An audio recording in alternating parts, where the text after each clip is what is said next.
This is what killed it, and this is how I fixed it. The new lithium upgrade created more power and speed than the old DC motor could handle, and it completely disintegrated the motor from the inside out. And I had to be towed back to the house. So I went straight to the best upgrade I could find, the Navitas 600 amp AC system. I picked this up from Plum Quick Motors out of South Carolina. First time I've dealt with those folks. So far so good. They were real quick about getting this boxed up and shipped and sent out to me. This is the Albright SU280, 48 volt, 3/8 inch lugs on it. Yeah, that's pretty heavy duty solenoid there. They recommend it for their kit. TAC2 kit, 600 amp club car, 4kW motor. They give you one cable and then you use two cables from your previous setup is how this kit works. This must be the on-the-fly controller. Some bolts and a mounting plate to mount the controller. This also acts as a heat sink. Switching an electric golf cart from a DC to an AC motor provides significant performance and efficiency upgrades, primarily because an AC motor is brushless and the lack of physical friction around the traditional DC setups with the brushes and the commutator. An AC motor is much more efficient, it runs cooler, and typically will run at a much higher RPM than a DC motor. The AMD DC motor that I blew up maxes out at about 5,000 to 6,000 RPMs, whereas this 4 kilowatt Navitas AC motor maxes out at 9,000 RPM. So that's a significant increase in RPM, and that also allows you to run at higher speeds without potentially damaging the motor. The AC setup can be a little more expensive initially, but over time, the AC motors will last much longer. A brushed DC motor, typically around 5 years, maybe some longer than that depending on how they're used, but the AC motor can last 15 to 20 years. So over time, the AC setup, I think, is a much better way to go. Another benefit is greater efficiency and range. AC systems use electrical energy more effectively and often yield 20 to 40% better efficiency than a DC motor. This will give you more miles per charge, less strain on your batteries, and potentially extending their overall lifespan of the entire system, with nothing to maintain or replace over time. Here's a look at the old relay that I took out compared to the beefier high voltage or high powered relay. It doesn't come with the kit, but it's recommended to use with the kit. The old one was a SW80 and this is a SU280, both made by Albright. But look at the differences in the lug size. And I'm hoping the bow holes will line up and this will just bolt right on where the old one was on the plate that's in the club car. Now when it comes to the heavy gauge cables for this motor, since it is being operated with a 600 amp controller, both Plum Quick Motors and Navitas recommend using 2 gauge cables. I had 4 gauge cables that were previously on the cart, so I decided to just use those and we'll see how it goes. There's 3 that connect to this motor, and you can see they're labeled U, V, and W, and just make sure that you label your cables so you don't get them confused, and they'll go on to the corresponding terminals on the controller, which are labeled U, V, and W. If I remember right, I think I made my cables about 18 inches long. I just went off the same length that was on the previous setup, and the shorter the better. You still just want enough play there so that there's no tension on the connections. You can also see these rings. They come with the motor, one for each side, and that's what we use to connect our straps to lift the motor into place. I had a buddy lifting from the top because this motor weighs about 70 pounds and it's hard to get it up off the floor when you're laying on your back. If you had the rear body of your golf cart removed, it would be much easier, but we were able to get it done. And the motor did come with some grease inside the splines here. I had to kind of spread it out. It was just globbed in one spot. And then I also added this copper anti-seize lubricant to both the shaft that comes out of the axle or the transaxle, as well as to the splines inside the motor shaft. This way it should be real easy to remove this motor in the future if it's ever necessary. Here in just a little bit, I'll show you the performance we're going to get off of this setup, even with the lithium 100 amp continuous BMS along with the 4 gauge cables that I decided to go ahead and try. I think you're going to be surprised. All right, so I about got it put back together after getting this motor in here. You see that shiny part of the frame there on that shock mount? If I hit a bump or something, I was going to bang on that aluminum frame. So I had to drop the shackles and the shocks, lift the body up high enough to where I could get an angle grinder in there, and I cut out about a 1/4 inch wide piece. So now when I hit a bump, you can see it's not going to hit that piece anymore. I got about a 1/4 inch clearance on the side there, but you can see that piece I cut out where it was actually sticking out far enough to hit the edge of the motor there. So I didn't expect that, but if you got a 98 club car and you're trying to install this 4 kilowatt Navitas motor, you may have an issue with that. The 5 kilowatt motor definitely would not fit. Anyway, I wanted to show you that. I got the heavy duty solenoid mounted. So they were originally up here in this hole, but that brought this up too high. I couldn't get a wrench on there, and there just so happened to be a second set of holes about 2 inches below that, so I mounted it down there, and now I can get a wrench on top, and it does not hit the motor if I go to full travel on the suspension, so that'll be a good spot. And then this heatsink plate that the Navitas controller mounts to, I mounted it with 3 screws and lock washers and lock nuts on the back, and then the 4 corners are threaded, and that's what the Navitas controller will mount into those threaded holes. I'm going to mount my controller upside down because it's just real tight in here. I mounted the controller about as low as I could go on the back plate. I just barely have clearance for these wires to go into these plugs and hang down in front of it here. New heavy duty solenoid, 600 amp Navitas AC controller, and the 4 kilowatt motor down below with all the clearances from the shock tower. Nothing's rubbing or touching, and I can bring those wires up and connect them to this controller here. So as far as the wiring goes, I talked with Jacob there at Plum Quick Motors, and he helped me select the appropriate kit for my year and make of cart.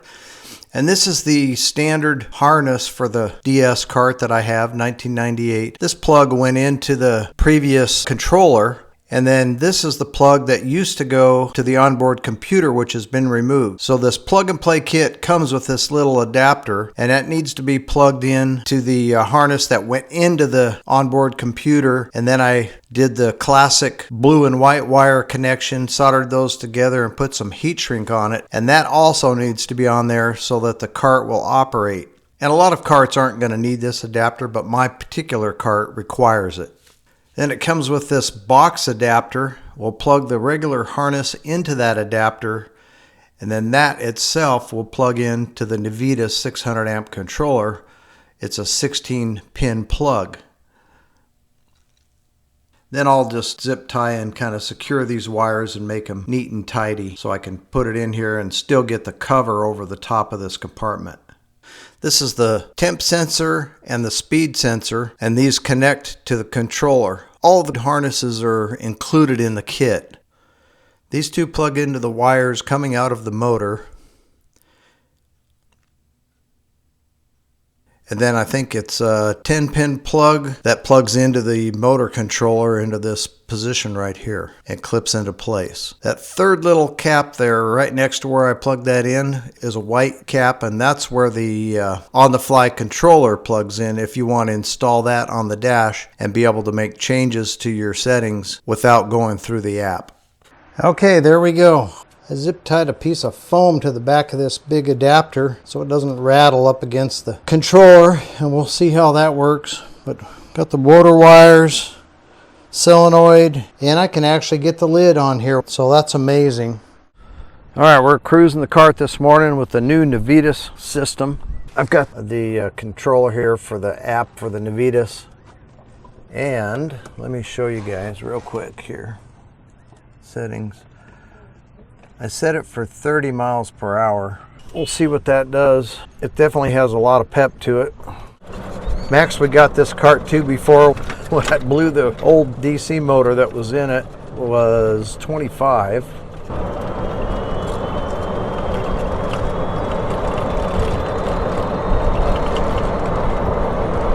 $31 it says. I've got it limited to 200 amps for this LiTime batteries. Let me switch this app up, we'll see. Cruising along at 30, where we're only pulling 69 amps. 68, not bad. we'll keep it here and see what it does when we start out from a dead stop, and then just floor it. Okay, we're on a side street and we're looking right here where it says minus 1.3 on the current, and she's just going to punch it. We'll go from 0 to 30 and we'll see what we get on max amps. Oh, 207 I saw. Then it drops down to the 130s and 150s. All right, that's not bad at all. This is a great feature of the Navitas system. You've got this vehicle information, so we're showing the top one there, 30 miles an hour. Important down here is motor temperature, so we've got 113. We've been cruising around for 10-15 minutes. I don't think that's too bad. It's about 70 degrees outside right now.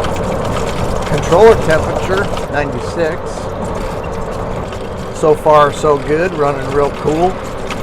We'll stop here in a second and I'll check the battery cables and see what they're doing. All right, I just want to do a hand test on the cables because I'm using the 4-gauge wires. Just barely get some warmth in them, but nowhere near too hot to touch or anything like that. So the positive and negative cables doing real good. Excellent. All right, 30-mile-hour pass in a 98 Club Car DS.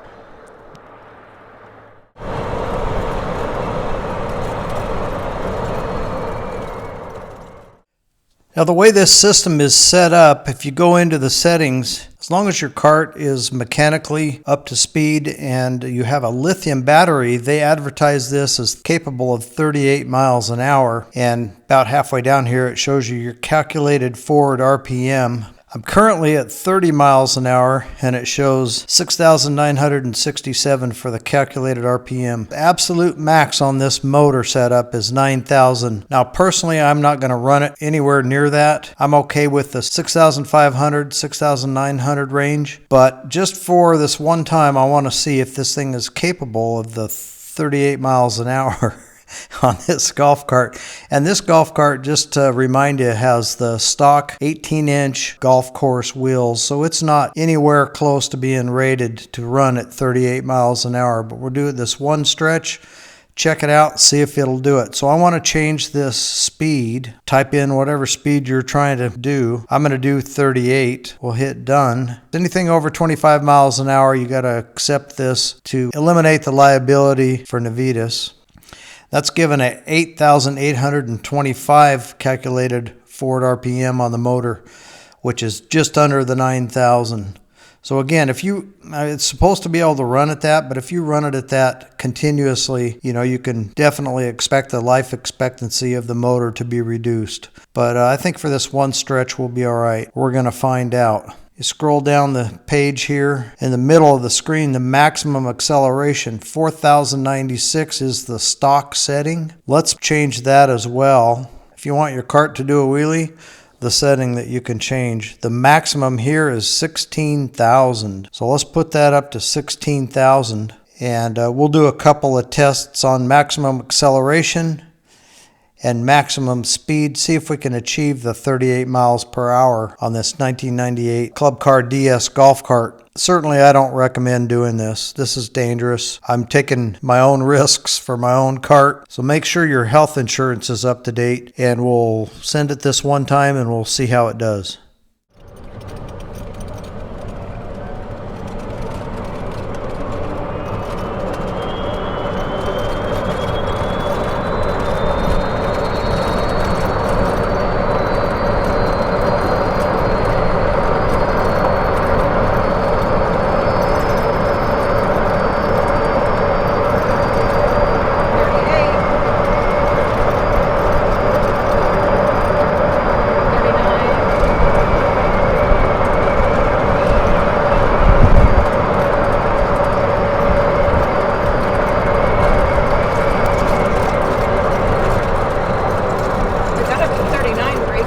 I know, we're speeding. Max acceleration turned up all the way.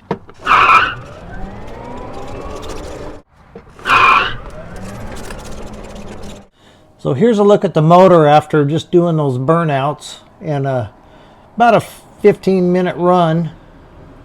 127 on the hottest part, a little cooler on the ends, 105, 106, 126 right there in the middle. And then if we look inside at these Ford gauge wires, this is the positive, 90, that's nothing. That's not even body temperature. So it just barely feels any heat in the wire at all. Let's check the negative just to see. 91 over there on that one, on that terminal, 91. So we got a lot of performance just with the 4 gauge cables. 37 or 38 miles an hour top speed. Constant 30 all around the neighborhood for 15-20 minutes running it. So really good. Well, I started with the stock 1998 Club Car DS. It was capable of about 18 or 19 miles an hour, but only for about a mile or so because it had 5-year-old wore-out lead-acid batteries in it. So I upgraded to a single 48-volt lithium battery, and that really improved the performance. I was able to get the cart up to 24 miles an hour. Unfortunately, the old DC motor was unable to handle the higher RPMs and it exploded itself, and that resulted in being towed back to the shop. Then I decided to do the ultimate upgrade and went with a Navitas 600 amp 4 kilowatt AC motor upgrade, and that was a huge improvement. I was able to get up to 38 miles an hour out of the cart with that new setup and even do a couple of burnouts.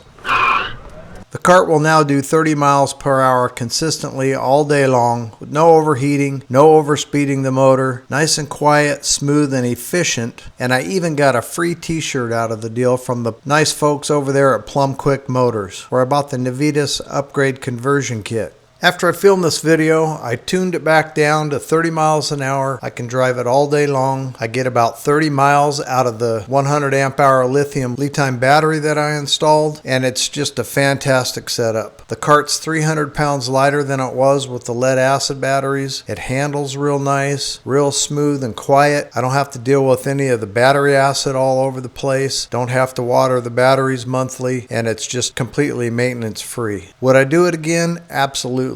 If you want to turn your old lead acid cart into a cart that's reliable, maintenance free, I would highly recommend both the LiTime battery as well as the Navitas AC upgrade. I have an old sleeper cart, looks like an old man's golf cart, and it performs like a new modern day golf cart. If you enjoyed the video, don't forget to give me a thumbs up, and if you'll check out this video right here, if you haven't already seen it, I'll show you how I did the lithium upgrade that caused my old DC motor to explode. And I'll meet you over there.